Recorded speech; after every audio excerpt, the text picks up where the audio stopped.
এবার জানাবো ঈদ উল ফিতরের প্রধান জামাতের প্রস্তুতি নিয়ে। এই মুহূর্তে জাতীয় ঈদগাহ ময়দানে আছেন সহকর্মী জিসান আহমেদ, যাচ্ছি তার কাছে।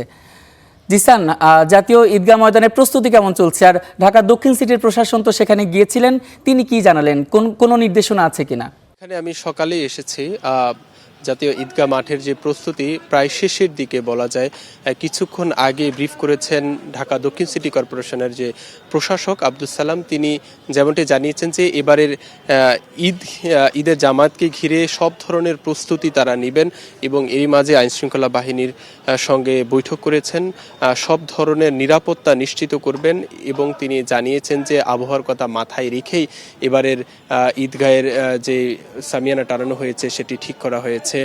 বৈরী আবহাওয়াতেও যেন ঈদের নামাজ অনুষ্ঠিত হয় সেজন্য সব ধরনের প্রস্তুতি নেওয়া হয়েছে ঢাকা দক্ষিণ সিটি কর্পোরেশনের পক্ষ থেকে। তিনি জানিয়েছেন এবারের ঈদগাহতে একসাথে প্রায় ৩৫,০০০ মানুষ নামাজ আদায় করতে পারবেন এবং তিনি জানিয়েছেন যে এখানে প্রায় ৩,৫০০ নারী নামাজ আদায় করতে পারবেন। নারীদের জন্য আলাদা ব্যবস্থা রাখা হয়েছে।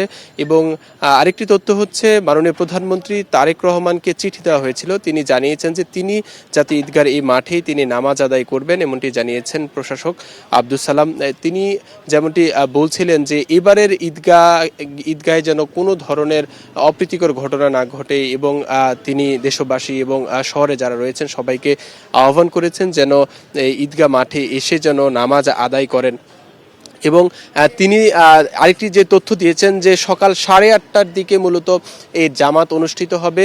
যদি কোনো কারণে বৈরী আবহাওয়া হয় বা খুব বেশি বৃষ্টিপাত হয় তাহলে সেক্ষেত্রে 9টার দিকে জাতীয় মসজিদ বাইতুল মোকাররমে ঈদের নামাজ অনুষ্ঠিত হবে, তিনি এমনটি জানিয়েছেন। তবে এখানে আমরা জানি যে বিভিন্ন বাহিনীর প্রধান, মন্ত্রী, বিভিন্ন মন্ত্রণালয়ের মন্ত্রী বা এমপিরাও এখানে এসে নামাজ আদায় করেন। তো কাজ প্রায় 80% শেষ পর্যায়ের কাজ চলছে। এই ছিল আমার কাছে সবশেষ। ইমন, আপনাকে অসংখ্য ধন্যবাদ।